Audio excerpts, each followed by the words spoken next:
A finales de los años 90, mi hija y yo nos encontrábamos en Moscú. Una amiga me pidió que le entregara un regalo de cumpleaños a una conocida suya. Y cuando llamé, resultó que la conocida vivía muy cerca de donde yo estaba. Así que le dije, vamos para allá ahora mismo. Y 15 minutos después, estábamos frente a la puerta de una casa rodeada por una cerca impenetrable de 3 metros de altura que yo describiría más bien como un muro. 2 guardias miraron dentro de nuestro coche y abrieron la puerta. La dueña ya estaba de pie en el umbral, en el porche, en realidad, y nos hacía señas para que entráramos. Resultó que estábamos en el cumpleaños no solo de nuevos, sino de muy nuevos rusos, unas 15 personas, todos bien arreglados, bien vestidos, todos sonriendo. El ambiente en la casa era moderadamente lujoso, bueno, más o menos como el Louvre, pero un poco mejor. Intentamos negarnos, pero nos convencieron de sentarnos un momento y brindar por la salud de la anfitriona. Cuando nos sentamos, mi hija tenía en ese entonces unos 15 años, tal vez 16. Todos pensaron que yo había llegado con una joven, ya fuera mi esposa o, como dicen los chinos, una compañera temporal. Al acomodarnos, la anfitriona dijo, «Aquí está él», añadió algunas palabras amables, informó que yo estaba con mi hija, y luego dijo, «Él es de América». Me sirvieron algo que, estoy absolutamente seguro, era muy caro. El hombre sentado frente a mí, de unos 55 años, llevaba un traje que, desde mi punto de vista, costaba al menos $3,000. Luego mi hija resopló y dijo, «Decía que ella garantiza que cuesta 20,000 o más». Levantó la mano derecha pidiendo silencio. Todos guardaron silencio respetuosamente. Dirigiéndose a mí, pero mirando de un lado a otro, pronunció el siguiente discurso que intentaré reproducir lo más apegado posible al texto. «He estado en América», dijo él, «tenía socios allá. Y les diré una cosa sobre los americanos». Aquí hizo una pequeña pausa y luego dijo con mucho énfasis, «Son tontos». En ese momento mi hija me dio una patada debajo de la mesa, de manera discreta pero muy dolorosa, y me pegó en el tobillo. Tradicionalmente, esa es tarea de mi esposa, pero en ausencia de mi esposa, mi hija menor asumió completamente ese papel. «Idiotas», dijo mi interlocutor con una sonrisa amistosa. «Cretinos». No saben nada de nada. Tienen la cabeza completamente vacía. Está bien, no saben quién es Dostoyevsky, simplemente no lo saben. Entonces, Dostoyevsky pronunció una larga lista de apellidos de escritores estadounidenses famosos y algunos que yo no conocía. Empecé a abrir la boca, pero recibí otro golpe en el tobillo. Dostoyevsky se detuvo por un segundo. Me puse a pensar, cuando termine con esta tontería, este flujo de insultos, acusaciones y afirmaciones de que los estadounidenses están a medio hacer, mal educados y mal criados. Y entonces yo intervendré y diré, «Qué extraño, dicen que los idiotas viven tan bien».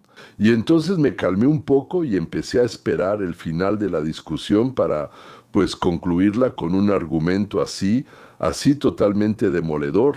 Dostoyevsky finalmente levantó el vaso que yo había puesto en la mesa y ahora mirándome directamente a la cara, dijo, «Pues personalmente no entiendo cómo usted, varios epítetos que resaltaban que yo, por así decirlo, soy como el faro de la ciencia, la inteligencia, la belleza y cosas por el estilo». En ese momento de nuevo recibí una patada debajo de la mesa de parte de mi hija. «¿Cómo puede usted vivir rodeado de estos imbéciles?». Pero no fue eso lo que dije, hablé de otra cosa. Aquí quiero preguntarle algo. Usted parece ser una persona razonable, hasta culta. Golpe. Debajo de la mesa, en la pierna. Empecé a inhalar aire en silencio, entendiendo que iba a tener la oportunidad de decir algo, de dar mis comentarios, cuando de repente él dijo, «Quiero preguntarle, ¿cómo es posible que esos idiotas vivan tan bien?». Con eso, arruinó por completo todo el placer que iba a obtener al terminar nuestra conversación. Entonces quiero preguntarle, si los estadounidenses son tan idiotas, ¿de dónde sacan tanto dinero, tantas propiedades y una vida tan buena que absolutamente todos los envidian y sueñan con mudarse a vivir allá, o al menos robarles algo? Si pueden, intenten explicarme eso en los comentarios. En el talk show Noche con Vladimir Soloviov, Vladimir Zhirinovsky explicó, América es un país monstruoso, son personas enfermas. Pensó un poco y añadió, tontos. Y ahora pasemos al tema de nuestra conversación de hoy, el programa ¿Qué inmigración roba mejor a América? Y aquí, debo decir, nos superaron. Mientras nosotros discutimos sobre la guerra con Irán, sobre si Trump tiene razón, peleamos en los comentarios por Ucrania y Rusia. En Estados Unidos silenciosamente se libra otra guerra. No es una guerra televisiva, ni con tanques y misiles, sino de papeles. Una guerra al estilo de Voltaire, pero por sus consecuencias puede afectar a cualquiera que hable ruso en casa. Y como siempre nosotros seremos los últimos en enterarnos. Miren lo que está pasando ahora mismo. Mientras Rusia ayuda a Irán, le da información de inteligencia, lo protege, lo abastece, mientras los hutíes lanzan misiles contra Israel, mientras las tropas estadounidenses entran en la región, aquí, dentro de Estados Unidos, se está desarrollando otra historia. La historia de cómo personas con nuestros apellidos, con nuestros acentos, viviendo en nuestros vecindarios, están convirtiendo la medicina estadounidense en un cajero automático.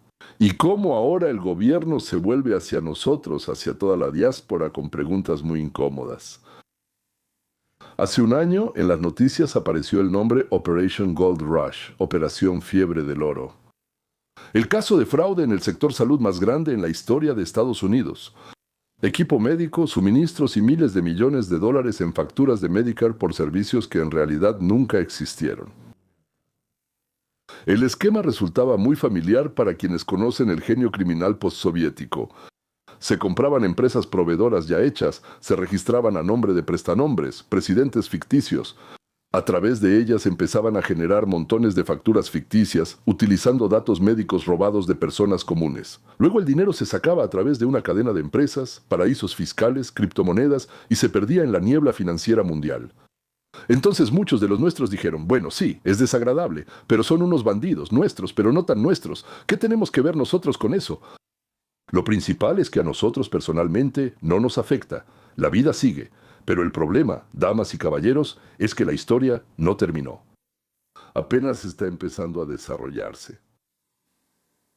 Y el propagandista estatal de la televisión, Dmitry Kiselyov, conductor del programa de resumen Vesti Nedeli, dijo que los estadounidenses, como siempre, tontamente asustan al mundo con una catástrofe, pero ellos mismos envían una expedición para robarlo todo. Ahora no importa por qué lo dijo. Simplemente juntó dos ideas, que somos tontos y ladrones. Resultó que ¿nos están robando a nosotros las últimas semanas, la segunda temporada de Russia Gate? Al principio, Brooklyn. No es algún banquero abstracto, sino una persona de nuestros barrios, de ese mismo entorno de habla rusa donde todos se conocen. Y él admite en la corte, sí, ayudé a lavar millones de dólares robados del sistema de salud estadounidense. Esto no es el pasado, esto es febrero del 26 justo ahora, luego Texas, Austin. El reportaje habla sobre Russia Gate. Una compañía médica.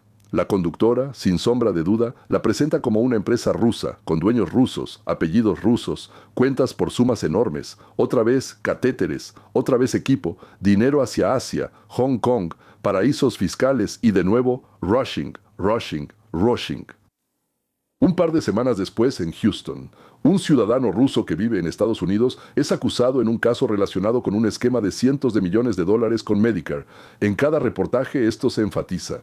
Un ciudadano ruso radicado en Houston está involucrado en un fraude gigantesco. Para el espectador promedio, esto no es un conjunto de tragedias personales separadas. Es como un patrón, lo que llaman un patrón. Rushing más fraude, más billones, miles de millones. Y todo esto en el contexto de una gran guerra. En el contexto de que Rusia ayuda a Irán, Irán ataca a Israel y a los intereses estadounidenses. En el contexto de que en las noticias todos los días se escucha que Rusia apoya a Irán, que Rusia alimenta la escalada. Rusia, enemigo de los Estados Unidos, enemigo de Estados Unidos. En este contexto, cualquier noticia donde aparezcan juntas las palabras Rusia, rusos, engaño, miles de millones, robado, automáticamente se colocan en la misma carpeta en la mente de un estadounidense. Amenaza. Solo que allá son misiles y drones, y aquí cuentas, catéteres y bancos, pero la lógica es la misma, ellos nos hacen daño. Ahora agreguemos la propaganda rusa. Durante años en el Canal 1, en Rosilla. En esos interminables programas de entrevistas escuchábamos la misma canción una y otra vez. Los estadounidenses son tontos. Los estadounidenses no entienden nada, es fácil engañarlos, hay que tomarles todo. Y entonces, un estadounidense que nunca había visto esas tonterías, de repente vio algunos fragmentos. Ahí están los presentadores rusos, los expertos, los diputados, todos riéndose de los tontos yanquis. Luego pone la siguiente noticia y escucha que un proveedor ruso de productos médicos robó miles de millones del Medicare. Un banquero ruso de Brooklyn lavó millones. Un ciudadano ruso de Houston participó en un gran esquema fraudulento. No hay que ser un genio de la lógica para juntar las dos cosas. Estos en la televisión dicen que los estadounidenses son idiotas, que hay que robarlos. Y estos aquí, en Estados Unidos, son iguales, con acentos y apellidos parecidos. Robar. ¿Y dónde entramos tú, yo y nuestras familias en este panorama? A sus ojos fácilmente nos convertimos en una continuación de esa misma historia. No importa. Hayamos huido o no de Putin, hayamos votado por él o en contra, lo que importa es la etiqueta en la cabeza, rusos. Dmitry Medvedev, expresidente de Rusia y vicepresidente del Consejo de Seguridad, dijo lo siguiente: los gringos, los odio, son unos bastardos y degenerados. Ellos quieren nuestra muerte y mientras yo viva haré todo lo posible para que desaparezcan. Y en una conferencia ante escolares y estudiantes, Medvedev demostró lo siguiente. Diapositivas del guión y citas de su propio canal. Impotentes atlánticos, violados por los señores de la oscuridad, esto se refiere a los políticos occidentales. No son redactores de discursos, es la postura oficial del número 2 del sistema de seguridad de Rusia. No es diferente de cómo jamás se educa a los niños en Gaza. Ahora la pregunta, ¿cómo afectará esto nuestra vida cotidiana si todo sigue igual? Empecemos por lo más sencillo, el dinero. Los bancos ya viven en una realidad donde cada día reciben informes, nuevos casos, nuevos esquemas, nuevos apellidos. Para el cumplimiento. Dios, ¿qué palabra acabo de decir en ruso? Sí, entonces todo es muy sencillo. Hay un grupo de alto riesgo. Cuando en este grupo se acumulan demasiados casos sonados, se le trata de manera diferente. Apellido ruso, negocios, medicina o algo relacionado, transferencias al extranjero. Entonces, riesgo elevado. Entonces, revisiones adicionales, retrasos en las transacciones, congelación de cuentas durante la verificación. Y puedes ser una persona absolutamente honesta, pero vas a pasar por los mismos filtros que los verdaderos estafadores. La siguiente capa es el negocio, la carrera. Imaginen a un inversionista, una aseguradora, una clínica grande. Él tiene estadísticas de hasta 100 años. En 23 años hubo varios de los casos más sonados de fraude médico con la participación de personas de la ex-URSS. Conscientemente, él puede decir que no es racista, que cada caso es individual, pero subconscientemente es más fácil rechazar una asociación, un trabajo conjunto o contratar a alguien que arriesgarse. Es más fácil no contratar a otro Rabinovich si alguien ya tuvo una mala experiencia con 3 Kaimovich. Y no necesariamente es mala voluntad, es miedo a perder dinero, reputación o la licencia. Otro nivel es la política y la opinión pública. La sociedad estadounidense está cansada. Guerras, inflación, crisis, problemas con el sistema de salud. Y cuando les muestran, aquí está el programa específico de Medicare, al que ustedes han estado pagando durante décadas, y aquí están las personas que sacaron miles de millones de él. Todo eso que ustedes pagaron ahí. La respuesta de la sociedad es simple. Encuentren urgentemente a los culpables y castíguenlos. Al político que sale y dice, yo pondré orden, yo seré más estricto, yo encarcelaré, yo haré esto y lo otro, le aplauden de pie. Y aquí hay un riesgo muy alto de que la diáspora de habla rusa termine en la lista de problemáticos. No porque todos seamos malos, sino porque es demasiado conveniente. Es demasiado conveniente meternos en esa lista. Lo más desagradable de toda esta historia es que nosotros, a diferencia de nuestros talentosos compatriotas y sus esquemas, casi no sabemos nada de esto y no hablamos al respecto. Vivimos como si estuviéramos muy lejos. Ese Gold Rush, Brooklyn, Texas, Houston, eso está por allá, en las noticias. Y al mismo tiempo, a nuestras espaldas, se está formando una imagen. Rusia está ayudando a Irán. Los funcionarios rusos se burlan del estilo de vida estadounidense, de los estadounidenses en general. Los emigrantes rusos están saqueando el sistema médico estadounidense.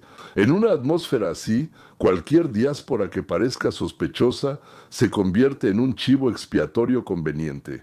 Por cierto, Sergei Lavrov, el ministro de Relaciones Exteriores de Rusia, pronunció la famosa frase idiotas no voy a continuar, la cual fue pronunciada en 2015 en una sesión cerrada. La reacción hacia los estadounidenses fue grabada accidentalmente y se filtró a la prensa. Cuando el espectador estadounidense ve recopilaciones de la televisión rusa, y tales recopilaciones se difundieron activamente en Estados Unidos después de 2022, no ve a individuos excéntricos. Él ve un sistema. Un comediante popular lleva 30 años diciendo, los estadounidenses son tontos. Los canales estatales repiten todos los días en horario estelar. Los estadounidenses no entienden. El vocero oficial del Ministerio de Relaciones Exteriores siente lástima por los chicos del Pentágono. El vicepresidente del Consejo de Seguridad los llama bastardos. Y luego, en las noticias, un estafador ruso robó 1.000 millones de Medicare. El expediente mental ya está armado, la conexión es obvia. La imagen de los rusos en Estados Unidos nos la dibujarán los fiscales. Pero claro, no solo los rusos roban a Estados Unidos. El fraude en el sistema de salud estadounidense no es un problema de una sola diáspora. Es una industria en la que trabajan decenas de grupos étnicos. El principal investigador del Departamento de Salud de Estados Unidos, Tim Menke, describió la situación de manera muy sencilla. En California vemos armenios, en Texas nigerianos, en Florida cubanos. Bueno, donde sea que mires, ahí están. ¿Somalíes? Los fiscales federales estiman lo robado en no menos de 9.000 millones. Los rusos emitieron facturas por 10.6 mil millones de dólares, pero solo lograron recibir 900 millones, es decir, casi recibieron 1.000 millones. 11 acusados, tocaron a 100 millones por persona o incluso a 80, un poco menos una nimiedad, miembros de una organización criminal transnacional de Rusia y otros países. Supuestamente, organizaron un esquema con equipo médico.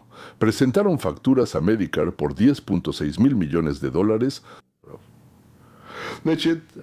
Por supuesto, había diferencias, pero también había mucha gente involucrada. Armenios en California. Por cierto, no solo ahí. En 25 estados 163 millones de solicitudes facturas. Ya recibieron 35 millones, luego lograron detenerlos. Pakistaníes.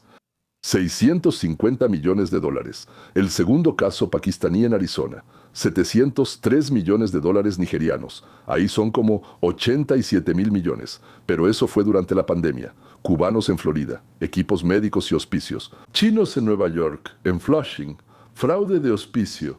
Estadounidenses blancos, por supuesto. Todos roban. Lo entiendo. Pero no todos encajan en una sola narrativa política. Somalíes y rusos ahora son los objetivos más convenientes, porque coinciden con la agenda política actual, con la crisis migratoria y la geopolítica rusa. Eso no significa que no se haya cometido un delito. Eso significa que el castigo en forma de reputación para toda la diáspora es desproporcionado y políticamente selectivo.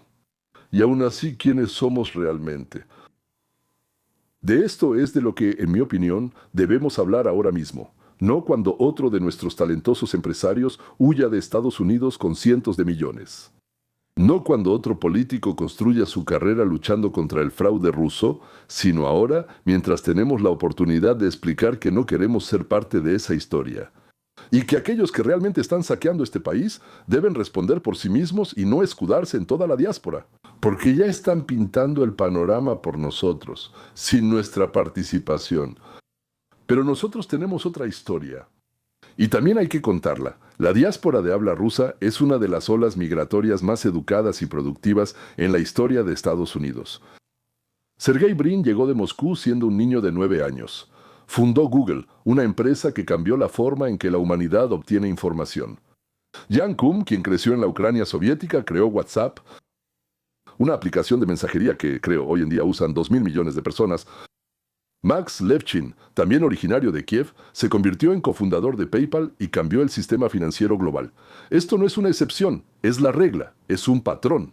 Decenas de miles de médicos, ingenieros, científicos, programadores, matemáticos, originarios de la URSS, Rusia, Ucrania, Bielorrusia, trabajan en universidades, laboratorios, hospitales, curan, escriben códigos, educan a los niños estadounidenses. La ola de emigración judía de la URSS trajo consigo no solo personas, sino también cultura, educación, respeto por el conocimiento, el hábito de pensar de manera sistemática, eso mismo que los estadounidenses llaman la escuela rusa de pensamiento. Y esto sucede en la medicina, en la física, en el ajedrez, en las matemáticas. No es común notar a esta diáspora cuando se habla de la contribución de los inmigrantes. Trabajan demasiado silenciosamente, se quejan muy poco. Pero es precisamente este silencio lo que ahora se está convirtiendo en un problema. Mientras no hablemos de nosotros mismos, otros hablarán por nosotros. Y dicen lo que les conviene a ellos, no lo que es verdad ni lo que nos gustaría a nosotros. La conclusión es simple. ¿Aquellos que saquearon a Estados Unidos son personalmente responsables de ello? Aquellos que construyeron este país, y somos incomparablemente más, tienen derecho a que esto se sepa y se recuerde. Y me parece que nosotros, señores, debemos en cada oportunidad, nos pregunten o no, contar lo exitosa que es nuestra emigración. ¿Cuántos médicos y matemáticos tenemos? ¿Cuántos científicos y deportistas tenemos? ¿Cuánto hemos hecho nosotros mismos y trayendo a nuestros hijos por este país?